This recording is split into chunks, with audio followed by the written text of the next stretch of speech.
আল্লাহর কোরআন বলতেছে আলহামদুলিল্লাহি রাব্বিল আলামিন। সমস্ত প্রশংসা সেই রবের জন্য যিনি জগৎ সমূহের রব। এই সৃষ্টির মধ্যে কত জগৎ আছে, খুবই মনোযোগ দিয়ে শুনে যান। আল্লাহ তো রব। রব শব্দের অর্থ হচ্ছে লালন পালন করনেওয়ালা, যিনি লালন পালন করেন। এর সাথে সমস্ত জগৎ যিনি লালন পালন করেন তিনি হচ্ছে রব, রব্বুল আলামিন। আল্লামা ইমাম মোল্লা আলী কারি মাক্কি হারুবি হানাফি আল মাউরিদুর রাবি ফি মাউলিদিন নবী সাল্লাল্লাহু আলাইহি সাল্লাম একটা কিতাব লিখেছেন, মিলাদুন নবীর উপরে কিতাবখানা। এই কিতাবের মধ্যে তিনি লিখতেছেন আল্লাহর মহা সৃষ্টির মধ্যে 18,000 আলম আছে। 18,000 আলম। অনেকেই ভুলে বলে ফেলে দেয় 18,000 মাখলুক। আসলে মাখলুক না, 18,000 আলম। মাখলুক তো অগণিত, অসংখ্য। আল্লাহর সৃষ্টি গুনে গুনে শেষ করার সুযোগ আমাদের নাই। বিজ্ঞান বলতেছে পৃথিবীতে 4 লক্ষ প্রজাতির জীব আছে, জীবন আছে 4 লক্ষ প্রজাতির। তার ভিতরে একটা প্রজাতির জীবের নাম মানুষ, আর একটার নাম গরু, আর একটার নাম ছাগল, আর একটা মহিষ, আর একটা উট, আর একটা ভেড়া, আর একটা মুরগা, আর একটা আপনার কবুতর, একটা ঘুঘু পাখি, একটা শালিক পাখি। এইরকম সৃষ্টির মধ্যে 4 লক্ষ প্রজাতির জীব জীবন আছে। বন্ধু খুব মনোযোগ দিয়ে কথাগুলি শুনে যাবেন। আর আল্লামা মোল্লা আলী কারি লিখলেন এই মহাজগতের মধ্যে 18,000 আলম আছে। আলম শব্দের অর্থ হলো জগৎ। আলামিন মানে জগৎ সমূহ। সমস্ত জগৎ সমূহের রব হলো আল্লাহ। আল্লাহ ডাক দেখা, হাবিব আমার বন্ধু, আমি আল্লাহ হলাম রব। আমরা এই দুনিয়ায় আসার আগে একটা জগতের মধ্যে বাস করেছিলাম। এই জগতের নাম হচ্ছে আলমুর রেহেম। রেহেমের জগৎ মায়ের পেট। আল্লাহর কোরআন বলল ওয়ায়ালামু মা ফিল আরহাম।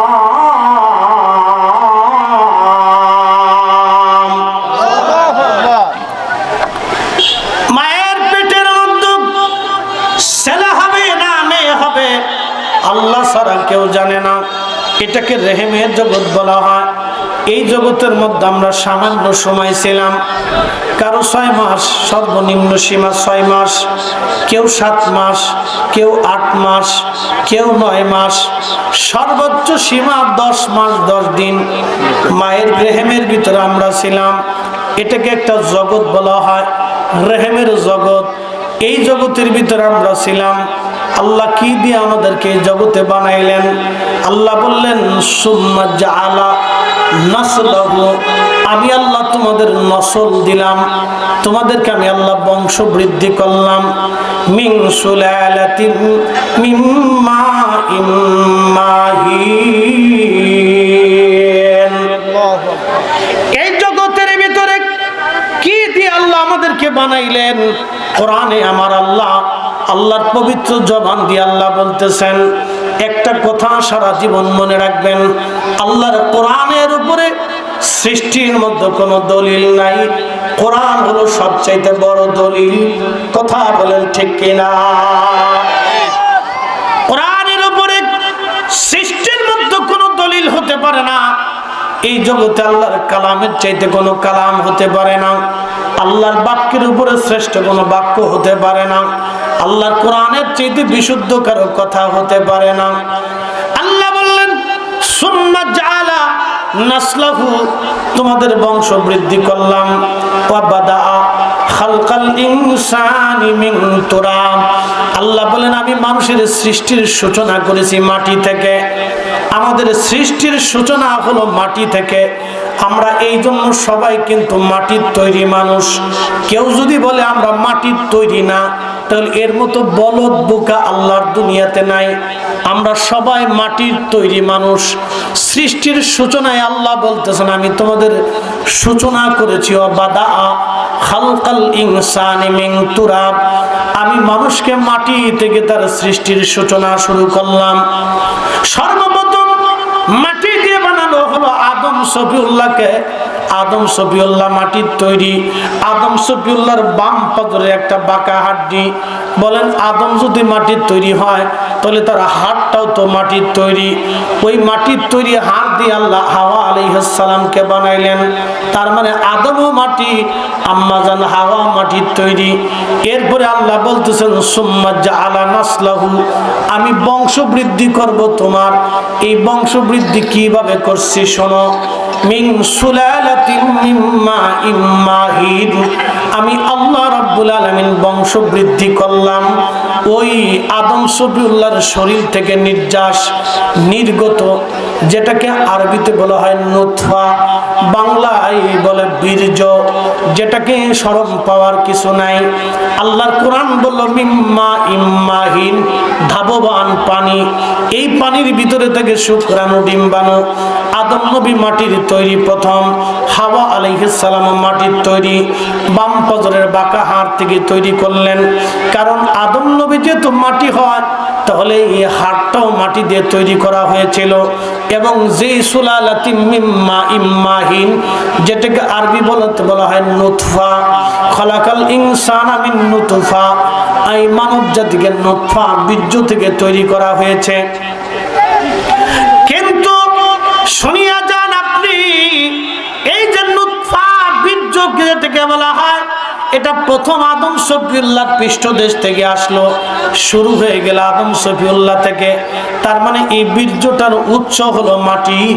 একবার জোরে বলা যাবে কি আল্লাহু আকবার। এই নুতফার উৎপত্তি হলো মাটি। এই মাটি থেকে এই নুতফার উৎপত্তি হলো আদম শফিউল্লাহর নুতফা এবং আম্মা জান হাওয়ার নুতফা। আল্লাহর কোরআন বলতেছে ওয়া খালাকনাকুম মিন যাকারিন ওয়া উনসা,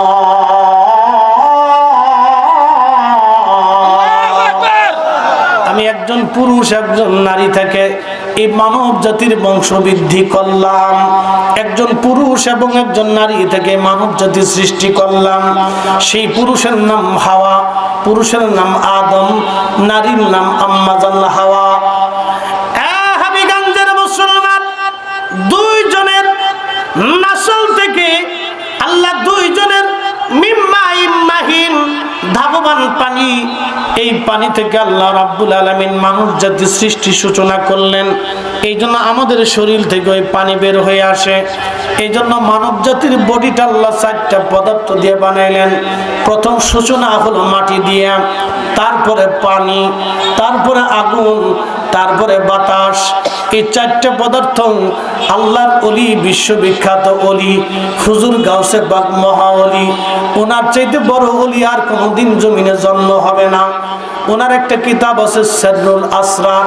এই কিতাবের মধ্যে তিনি লিখতেছেন 4টা পদার্থ দিয়ে মানুষের বডি বানানো। 1 নম্বরে মাটি, 2 নম্বরে পানি, 3 নম্বরে বাতাস, 4 নম্বরে আগুন, আব আতশ খাক বাদ। 4টা মশলা দিয়ে আল্লাহ মানুষ বানাইলেন।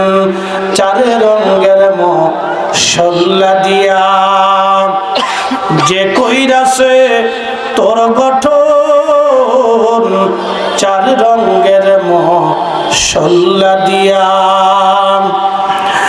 আগুন পানি মাটি বাতাস একই যোগে করিয়া প্রকাশ, দেখিলি না তুই কইরা তালাশ, কোন জায়গা সে মহাজন। 4 রঙের মশলা দিয়া, 4 রঙের মশলা দিয়া যে কইরাছি তোর গঠন, 4 রঙের মশলা দিয়া। বুঝতে কি অসুবিধা? একসাথে বলুন তো আল্লাহু আকবার। তাহলে আমাদের সূচনা করছে আল্লাহ কি দিয়া? মাটি দিয়া। কথা বল না কেন, কি দিয়া? শোনেন, কোরআনের উপর পৃথিবীতে কোনো দলিল নাই। তাহলে বলবেন ইয়া মুফতি সাহেব, তাহলে রসুলও কি মাটি? না, রসুলেরটা আবার আলাদা, আল্লাহর হাবিব আবার আলাদা। বলে সেটা কেমন? সেই ওয়াজে যদি যাই তাহলে আবার দীর্ঘ হবে, তারপরও না বললে আপনারা বুঝবেন না। একসাথে বলা যাবে আল্লাহু আকবার? না না, হয় না, আরো জোরে, আরো জোরে বলেন, আরো জোরে। আমরা হইলাম মাটির মানুষ, মাটি হবে বিছানা, উপরেতে চাপা মাটি, খালি হাতে যাইও না। কথা সত্য। আমরা হইলাম মাটির মানুষ, আমরা হইলাম মাটির মানুষ, মাটি হবে বিছানা, উপরেতে চাইয়া দেখো মাটি হবে ঠিকানা।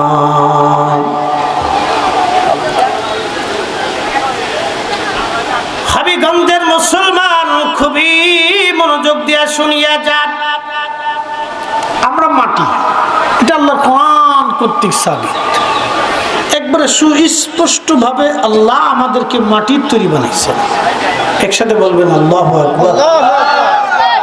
বংশ কিভাবে বৃদ্ধি হয়েছে সেটাও আল্লাহ বলে দিয়েছেন। তাহলে আমরা সাধারণ মানুষ, আল্লাহ রসুলেরটা আমি পরে আসতেছি, এটার জন্য আমাদেরকে আবার আরেকটা গবেষণায় যেতে হবে যে তাহলে রসুল তিনি তো মাটির তৈরি মানুষের ভিতর থেকে আসেন, তাহলে তিনিও কি মাটি? এটা আমি পরে ব্যাখ্যা দিচ্ছি। এটার আবার চমৎকার একটা ব্যাখ্যা মোল্লা আলী কারি আল মাউরিদের মধ্যে দিচ্ছেন। এটার চমৎকার আরেকটা ব্যাখ্যা ইমাম জালালউদ্দিন আস-সুয়ুতি মাসালিকুল হুনাফা বিওয়ালিদাই মুস্তাফার ভিতরে দিয়েছেন। একসাথে বলবেন না মারহাবা? এটারও চমৎকার একটা ব্যাখ্যা আছে যে রসুল কারীম তাহলে কিসের তৈরি, তিনি কি, তার আসল কি, প্রিয় নবীর আসল কি, আর আমাদের আসল কি? আমাদের আসল হচ্ছে মাটি। আমাদের আসল কি? মাটি। আসল মানে মূল। আমাদের আসল কি? মাটি। একসাথে বলেন, আমাদের আসল কি? মাটি। মাটি। আল্লাহ কোরআন বলছে আমাদের আসল মাটি, কিন্তু রসুল কারীমের আসল নূর। সুবহানাল্লাহ। একসাথে একসাথে একসাথে আল্লাহর নবীর আসল আবার নূর, এটা পরে আসতেছে। নবীর আসল কিন্তু মাটি না, রসুলের মূল কিন্তু মাটি না, রসুলের মূল হচ্ছে নূর। এটা আমি পরে ব্যাখ্যা দিব। এটার ব্যাখ্যা ইমাম সুয়ুতি দিয়েছেন, মোল্লা আলী কারি মাক্কি দিয়েছেন, ইমাম এই বিশ্ববিখ্যাত ইমাম হালাবি দিয়েছেন, শাইখ আব্দুল হক মুহাদ্দিস দেহলভী রাহিমাহুল্লাহ দিয়েছেন, ইমাম কাস্তালানি দিয়েছেন, হযরত আল্লামা ইমাম কাজী আয়াজ দিয়েছেন, ইমাম ইবনু সাবা দিয়েছেন। এরকম বিশ্ববিখ্যাত ইমামরা এটার আবার একটা সুন্দর সলিউশন ব্যাখ্যা দিয়ে দিয়েছেন। ওই ব্যাখ্যার উপরে আল্লামা ইমাম ফখরুদ্দিন রাজি রহমাতুল্লাহ আলাইহি আল্লাহু আকবার 900 বছর আগে দিয়েছেন। একসাথে বলবেন না মারহাবা? ওটার ব্যাখ্যা আমি পরে আসতে গেলে আবার একটা লম্বা ওয়াজ আসবে, সেটা আমি পরে যাচ্ছি। আগে আমরা মাটির ব্যাখ্যাটা দিয়ে শেষ করে দিই। তাহলে আমরা মাটির তৈরি, আমাদেরকে আল্লাহ মূল আসল মাটির থেকে সৃষ্টি করিয়া সাথে সংমিশ্রণ করলেন আরো 3টে পদার্থ, পানি, আগুন, বাতাস।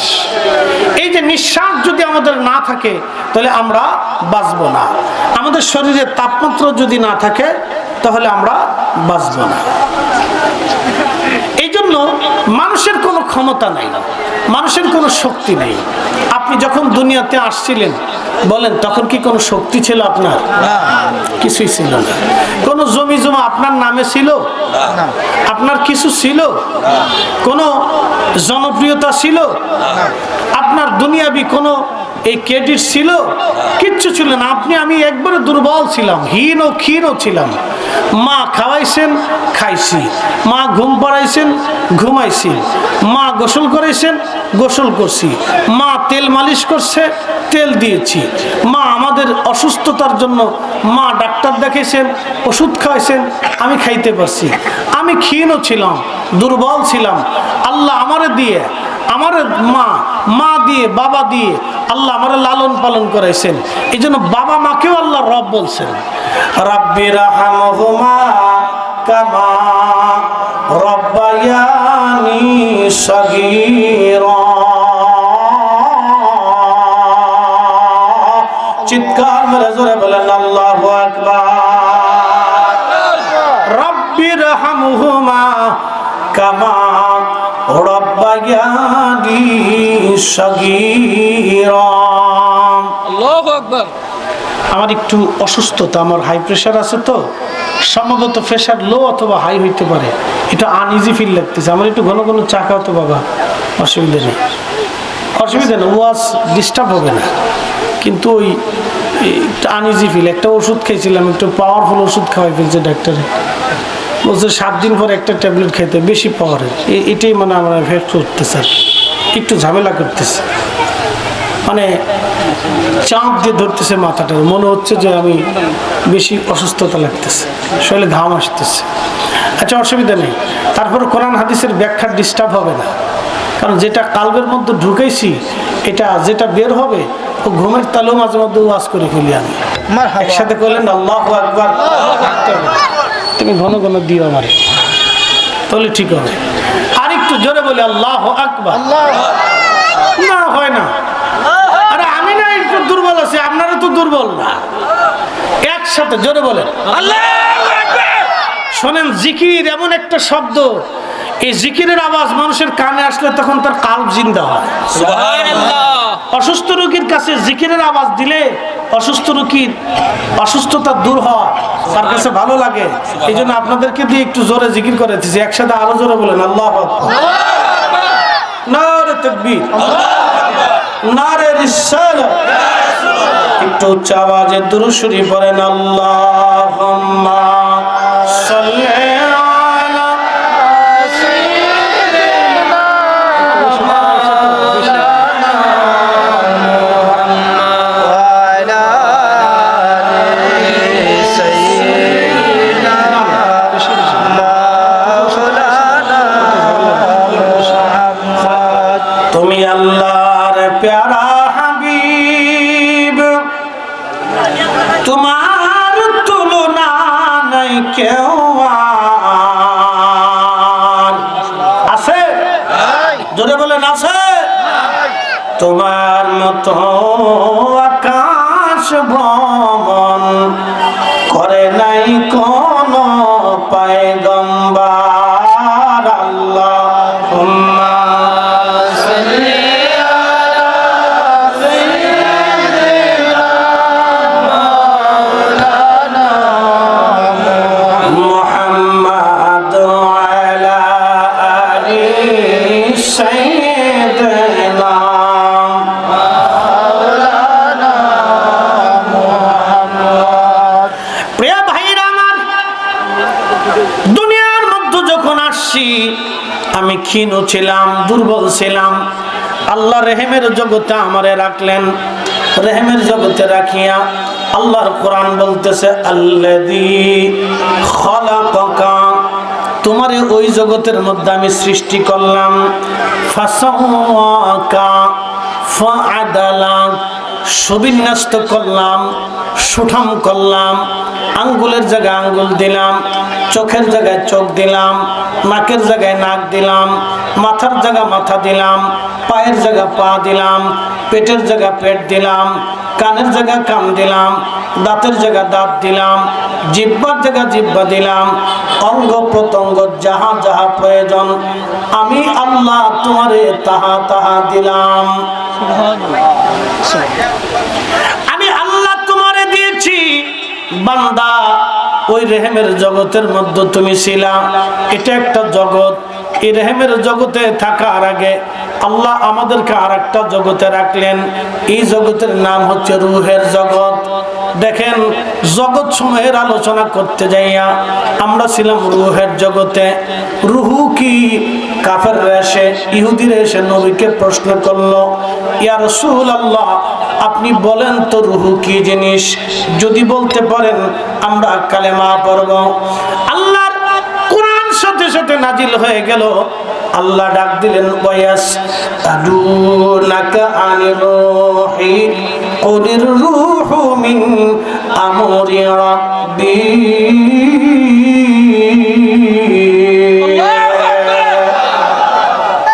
হাবিব, এই রূহটা কি দিয়ে বানানো হয়েছে? পদার্থ কি, রূপ কি, আর আকার আকৃতি কি? আপনি কিছুই বলতে হবে না, আপনি শুধু বলে দেন আমরি রব্বি। রূহটা রবের হুকুম মাত্র, এটা আল্লাহর হুকুমে এই আপনার বডির ভিতরে আসছে, আবার আল্লাহর হুকুমে আবার আসমানে চলে যাবে। খাসার ভিতর চিন পাখি কেমনে আসে যায়। কি কথা কন না, ঠিক কিনা?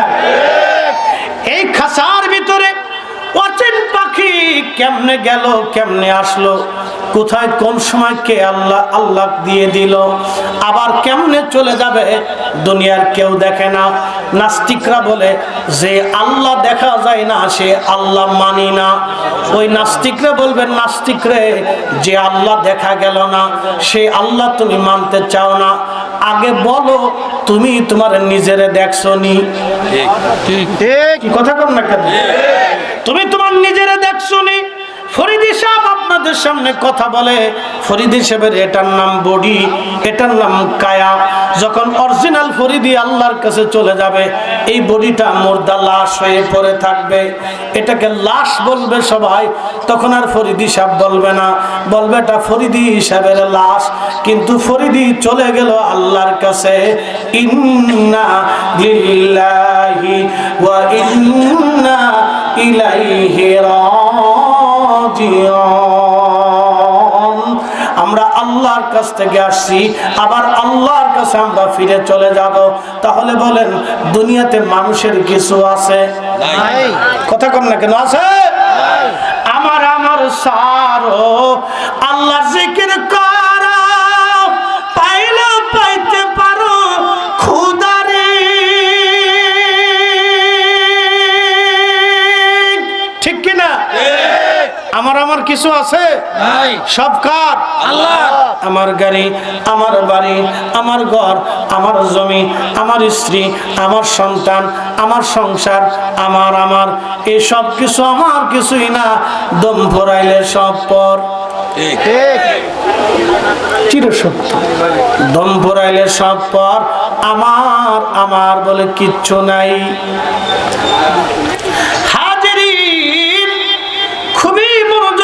শুনিয়া যান ও বাবা হবিগঞ্জবাসী, আল্লাহ রাব্বুল আলামিন আমাদেরকে সৃষ্টি করলেন। মায়ের পেটের ভিতরে আমার আল্লাহ পাক আমাদেরকে দিলেন, রুহুটা আল্লাহ ফুকাই দিলেন। এটা আল্লাহর একটা হুকুম। রুহু আল্লাহ পাকের একটা হুকুম। আল্লাহর হুকুমে আসছে, আবার আল্লাহর হুকুমে চলে যাবে। নাস্তিকরা বলে যেই আল্লাহ দেখা যায় না সেই আল্লাহ আমরা মানি না। নাস্তিকরা বলবে না, নাস্তিক তাহলে তুমি বলো আল্লাহ দেখা গেল না, যেই আল্লাহ মৃত্যু বানাইলো, মালাকুল মউত আজরাইল বানাইলো, ওই আজরাইল কি তুমি কোনোদিন দেখছো কিনা? না। জীবন নিয়ে গেল আজরাইল, আজ পর্যন্ত আজরাইল দেখা গেল না। আজরাইল যিনি বানাইলেন আল্লাহ, তাহলে সেই আল্লাহ তুমি দেখতে চাও কেমনে? মালাকুল মউতই দেখতে পারলা না, আর তুমি তোমার নিজেরই দেখলা না। যারে মালাকুল মউত নিয়ে গেল তারও দেখলা না, কোন সময় কখন নিয়ে গেল তাও দেখলা না, কোন রাস্তা দিয়ে নিয়ে গেল তাও তুমি দেখলা না, চোখের সামনে নিয়ে গেল তুমি দেখলা না, সামনে নিয়ে গেল দেখলা না, যিনি নিল তার তারে দেখলা না, যারে নিল তারও দেখলা না, তাহলে যেই মালিক এইগুলি বানাইলো তারে কি করে তুমি দেখবার চাও? কথা বলেন ঠিক না বেঠে? এই জন্য আল্লাহ বললেন ওয়াতাফাক্কারুনা ফি খালকিস সামাওয়াতি ওয়াল আরদ, আসমান জমিনের মধ্যে যা আছে এগুলি নিয়ে তোমরা ফিকির করো, চিন্তা করো। আল্লাহ নিয়ে চিন্তা করতে হবে না, তুমি আসমান জমিনে যা আছো এটা নিয়ে চিন্তা করো। আল্লাহ চিন্তা তুমি চাও, আল্লাহ যাহা বানাইছে তুমি এটা নিয়ে আগে চিন্তা করো, পরে আল্লাহর চিন্তা পরে করো। হাজিরিন, এটা অনেক বড় রহস্য। এজন্য কবিরা লেখছেন, জ্ঞানীরা বলছেন যে নিজেকে চিনে সে আল্লাহকে চিনে। কথা কন ঠিক কিনা? যে নিজেকে চিনে সে আল্লাহকে চিনতে পারে। এজন্য অলিদের একটা সবক আছে, কালবের সবক। কালবের একটা সবক আছে। আল্লাহ রসুল বলছেন, ও আমার উম্মত, মানব দেহের ভিতরে একটা গোশতের টুকরা আছে, এটা সুস্থ থাকলে পুরা বডি সুস্থ থাকে, এটা অসুস্থ হলে পুরা দেহ অসুস্থ হয়। আলা ওয়াহিয়াল কালব, সাবধান, সেটা তোমার অন্তর। আমাদের দেশে দেখবেন কিছু মানুষ গ্রামে গ্রামে ভেজাল বাঁধায়, আছে না ভাই? এটা হলো অসুস্থ আত্মা। কি আত্মা? অসুস্থ আত্মা। দেখবেন কিছু মানুষ আছে সংসারে ঝামেলা পাকায়, অশান্তি বাঁধায়, এটা অসুস্থ আত্মা। আবার মাহফিল দিবে, কিছু লোক কবে এত ওয়াজ দিয়ে লাভ কি? ওয়াজ দিয়ে কোনো লাভ নাই, খালি হুজুররা টাকা নিয়ে চলে যায়। কিছু লোক এই কথা বলে, এটা অসুস্থ আত্মা, এরা অসুস্থ আত্মা। এ আমার দিকে তাকান, অনেকেই কি এই আমার দিকে তাকান, আপনারা কথাগুলি শুনবেন খুব মনোযোগ দিয়ে। অসুস্থ আত্মা। এই কিছু মানুষ আছে দেখবেন খালি আলেমদের হাদিয়ার দিকে তাকায়। আচ্ছা, আপনারা আমার দিকে তাকাবেন তো, অনেকে আমাদের হাদিয়াটা দেখে। আমার দেশে যারা গম চুরি করে, চাল চুরি করে, ডাল চুরি করে, তেল চুরি করে, বেগুন চুরি করে, এগুলো দেখেন না কেন? আসতে কন কেন? জোরে বলো। শত শত লক্ষ লক্ষ হাজার হাজার কোটি টাকা পাচার করে দিয়ে সুইস ব্যাংকে টাকা ভরিয়ে বেগম পাড়া বাড়ি বানাইলো, তাকে দেখেন না কে? বাংলাদেশের সুন্নি জামাতের কয়জন বক্তা হাদিয়া পায় দেখেন তো আমারে, কয়জন? গুনেন, সারা বাংলাদেশে গুনেন আপনি কয়জন। আমি পরিসংখ্যান দিচ্ছি। আপনার তো আমাদের অনেকেই, সবাই না, অনেকেই আমাদের হাদিয়ার দিকে তাকে, হুজুর অনেক টাকা নিয়ে গেল, হুজুর বিলিয়ন কোটি কোটি টাকার মালিক হয়ে যেতেছে। কয়জন আছে বাংলাদেশে দেখেন হাদিয়া ভালো পায়? কয়জন আছে? আপনি গুনতে গুনতে দেখবেন 1 থেকে 200। কি হুজুর ঠিক আছে না? 1 থেকে 200 সুন্নি জামাত। বাকি কমই ভাইরা যারা আছে এটা বাদ দেন, তাদেরটা রাখেন, তাদের ওরকম 1-200, আমাদের 1-200। অন্য অন্য যারা আছে তাদের 1-200, সব মিলে 5 থেকে 600 আলেম এই ওয়াজ নসিহত করে মোটামুটি একটা ভালো পয়সা পায়। বাকি ইমাম সাহেবদের বেতন কত? 5 থেকে 6,000। আপনারা যে হুজুরদের হাদিয়া দেখেন, ইমামের বেতন কত? 5,000। যদি একজন ইমামের 5,000 টাকা বেতন হয়, তাহলে আমার আপনাদেরকে আজকে পরিসংখ্যান দিয়ে যাই, তাহলে দিনে কয় টাকা পাইলো? 200 টাকা পড়ে না। 200 টাকা পড়ে না। এই 5,000 টাকা একজন ইমামের, তার স্ত্রী আছে, সন্তান আছে, এই 5,000 টাকাতে কি হয়? আমার দেশের অনেক ছেলেপেলেরা 5,000 টাকার ওই 7 দিনে খরচা করে। এই কথা কর না কেন? উচিত কথায় মহা বাজার হয়, গরম বাতি বিলাই বাজার হয়। এই আপনি 2-4 জন আলেমের হাদিয়ার দিকে নজর দিলেন, ইমাম সাহেবের বেতনটা কম, এই কথা বলেন না কেন? আপনার উচিত তো ইমাম সাহেবের বেতন কম, সমাজে ইমামের বেতন বাড়াইতে হবে। 5,000 টাকা একজন ইমামের বেতনে কি হয়? 10,000 টাকা একজন ইমামের বেতনে কি হয়? তার বাচ্চা আছে, তার স্ত্রী আছে, তার সংসার আছে, তার অসুস্থতা আছে, তার চিকিৎসা আছে, তার ভবিষ্যৎ আছে, তার স্ত্রীর শখ আছে, বাচ্চাদের শখ আছে, ভালো খাইতে মন চায়, ভালো ঘর বানাইতে মন চায়। 5,000 টাকা সারাদিনে 200 টাকা রুজি একজন ইমামের জীবনে কি হয়? এগুলি একটা নীরব জুলুম, এগুলো তো নীরব জুলুম, এগুলো নীরব জুলুম তো। আচ্ছা আপনাদের আমার দিকে তাকান, প্রত্যেক দিন যে বেটা ভিক্ষা করে কয় টাকা কামাই করে? কোন 400 থেকে 500 500 টাকা কামাই করে না ভিক্ষা করলে? তো ভিক্ষু করে যে কামাই আছে ইমাম সাহেবের সেই কামাই নাই। ঠিক। আবার অনেকে আছে এই ইমামের চাকরি খাওয়ার জন্য খালি উঠে পড়ে লাগছে, কিসে লেগে থেকে ইমামের চাকরি কেমনে খাওয়া যায়। আর কমিটির কারো নামে যদি দোয়া না করে তো ইমামের চাকরি শেষ। বাস ওই ইমামের পিছনে লাগি গেল, শুরু হয়ে গেল খোঁচাখুচি, ইমামরা কেমনে খাদাইবো তারাইবো, খালি চিন্তা করে, কিন্তু বেতন কেমনে বাড়াবো এই চিন্তা নাই। আচ্ছা একটা বিড়ির দাম কত? নিম্নে 5 টাকা। 5 টাকা। একজনে একটা বিড়ি কয়টা খায় প্রত্যেক দিন? 10টা বিড়ি ধরলাম, তো 10টা বিড়ির দাম কত? 50 টাকা। আচ্ছা 2 কাপ চা যদি খায় তাহলে 10 টাকা, 2টা পান যদি খায় আরো 10 টাকা, তাহলে 70 টাকা। তাহলে মাসে তার কত খরচা গেল? 2100 টাকা সে বিড়ি পান চার পিছনে খরচা করছে। বাবা এই মসজিদের ইমাম সাহেবের বেতন বাবু 200 টাকা দিতে গেলে 6 মাস ঘুরায়। কি কথা কন না কেন? এবার আসেন জায়গা মতো।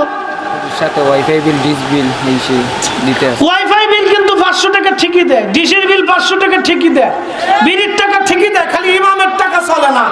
এই বেলায় গেলে খালি হুজুররা টাকা নিয়ে চলে যায় নাকি? এগুলো সব শয়তানের অসুস্থ মস্তিষ্ক, অসুস্থ। আর কিছু অসুস্থ ব্যক্তি আছে এরা খালি কেউ মাহফিল দিয়ে লাভ কি, মাহফিল দিয়ে লাভ কি? তো মাহফিল দিব না মানুষ কি চুরি করবো নাকি? গান দিব নাকি? নর্তকী এনে নাচাবো নাকি? এই ওয়াজ শুনে শুনে এদেশের বহু সুদখোর, বহু চোর, বহু ডাকাত, বহু লুচ্চা ভালো হয়ে গেছে। কে বলছে মাহফিলে হেদায়েত হয় না? যারা বলবে মাহফিলে হেদায়েত হয় না এই চোর বাটপার সিটার কোথাকার। কে বলছে মাহফিলে হেদায়েত হয় না? লক্ষ লক্ষ যুবক মাহফিলের দিকে মুখাপেক্ষী, নাহলে এই যুবকগুলি আজকে নর্তকী এনে নাচাইতো। এই যে হাজার হাজার যুবক আসছে, 1 সেকেন্ডও যদি মাহফিলে থাকে তাহলে 1 সেকেন্ডের নেকি হবে। সুবহানাল্লাহ। অনেকে বলে মাহফিলে বসে লাভ কি? কে বলছে লাভ নেই? আল্লাহর কোরআন বলতেছে লাভ আছে। ফামাইয়ামাল মিসকালা যাররাতিন খায়রান ইয়ারা, অনুপরিমাণ নেকের কাজ যদি করো তাও আল্লাহ প্রতিদান দিয়ে দিবে। সুবহানাল্লাহ। একসাথে বলেন আল্লাহু আকবার। তাহলে কোরআন বলে মাহফিল করলেও লাভ, মাহফিল দিলেও লাভ। আর বান্দা কইতেছে লাভ কি? ওর শয়তানে খালি টেলায় আর খালি খুশায়, খালি তুই কইতে থাক, কইতে থাক।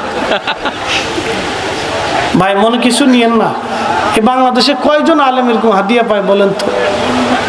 লক্ষ লক্ষ ইমাম আছে যাদের 5000 টাকা বেতন, 10,000 টাকা বেতন। আবার দেখা যায় এই ইমাম সাহেবরে কেউ যদি 500 টাকা হাদিয়া দেয় মিলাদ শরীফ পড়ে, তাহলে ফের মনে করেন ওই জায়গায় নজর চলে গেছে। আরে হুজুর কত টাকা পাইছে, ওরা শয়তান কোথাকার, এগুলোর জুতা দিয়ে বাইরেনের দরকার। বেটা ইমাম সাহেবের 500 টাকা হাদিয়ার দিকে তোমার নজর চলে গেছে, শয়তান কোথাকার।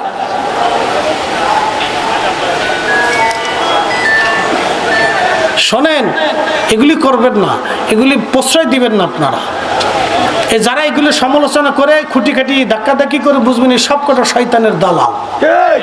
ওরা চায় এগুলি বন্ধ হয়ে যায়, ওরা চায় এগুলি বন্ধ হয়ে যায়।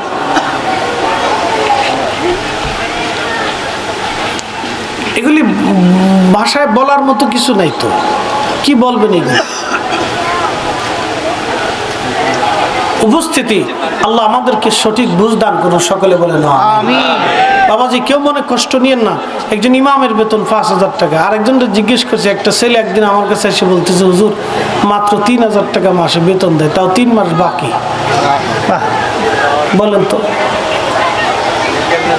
তার স্ত্রী এসে বলতেছে, ভাই হুজুর আমাদের জন্য একটু দোয়া করেন, আর একটা ভালো যদি ইমামতি হয় আপনার ভাইটারে দিয়ে। আমার কাছে খুব কষ্ট লাগছে সেই দিন। বলো কি তুমি? বলেন তো, ওই ছেলেটার স্ত্রী, ওটা তো আমাদের বোন হতে পারে, আমার ভাতিজি হতে পারে, ভাগ্নি হতে পারে, আমার আত্মীয় হতে পারে, আপনারও হতে পারে। এটা দুঃখজনক কথা না? ওরা তো আশায় থেকে, আচ্ছা স্ত্রী নাই, পুত্র নাই, সব বাদ দিলাম, মা তো আছে। বাবাটা তো আছে, বৃদ্ধ বাবাটা তো সন্তানের দিক তাকায় থাকে, মাটা তো আশা থাকে আমার ছেলেটা ইমামতি করে মাসে একটা বেতন পায়, কিছু হয়তো আমার জন্য নিয়ে আসবে। তো আমরা কেন ইমাম সাহেবকে ঠকাবো বলেন? অনেকেই 100 টাকা মাসে মসজিদের ইমাম সাহেবের বেতনটা দিতে পারে, তার সব চলতেছে, ব্যবসা চলে, বাণিজ্য চলে, খাবার চলে, আম চলে, বিড়ি চলে, চা চলে, পান চলে, 100টা টাকা। 10 জন মিলে যদি 100 টাকা করে দেয় তাহলে 1000 টাকা চলে আসে, 200 টাকা করে দিলে 2000 টাকা আসে। 200 টাকা মাসে ইমাম সাহেবের বেতন মসজিদ বাবদ দেয় না। উনি ভাবতেছে যে ইমামরা ঠগায় বুঝি বেহেশত চলে যাব। শোনেন, ইমামরা দুনিয়ার কোনো আদালতে মামলা করবে না, মামলার আদালত কিন্তু আল্লাহর দরবার। ভাবতেছেন যে বেহেশত চলে যাবেন, তা পারবেন না। ইমামেরটা বুঝাই দিয়ে তারপরে যেতে হবে, ইমামেরটা বুঝাই দিয়ে তারপরে যেতে হবে। কারণ আপনার নামাজের জিম্মাদারি নিয়ে লোকটা মাথায় নিয়ে দাঁড়াইছে, এটা ছোট চাকরি ভাইবেন না, ছোট্ট চাকরি মনে করেন না। আমাকে অনেকে যদি বলে হুজুর ইমামতিতে দাঁড়ান, আমি ডরে দাঁড়াই না। কারণ কি জানেন, আল ইমামু জামিনুন, রাসূল বলছে ইমাম হচ্ছে জিম্মাদার, মুসল্লির নামাজের জিম্মাদার ইমাম। 5000 টাকা দিয়ে একবার ইমাম কিনে নিয়ে নিছেন নাকি? আপনার নামাজের জিম্মাদারি নিয়ে সে মাথায় নিয়ে দাঁড়াই গেছে, আপনি তাকে কি ভাবতেছেন? 5000 টাকা দিয়ে একবার কিনে ফেলছেন নাকি, না গোলাম বানিয়ে ফেলছেন? এটা করবেন না। ওনাকে শ্রদ্ধার চোখে দেখবেন, সম্মানের চোখে দেখবেন।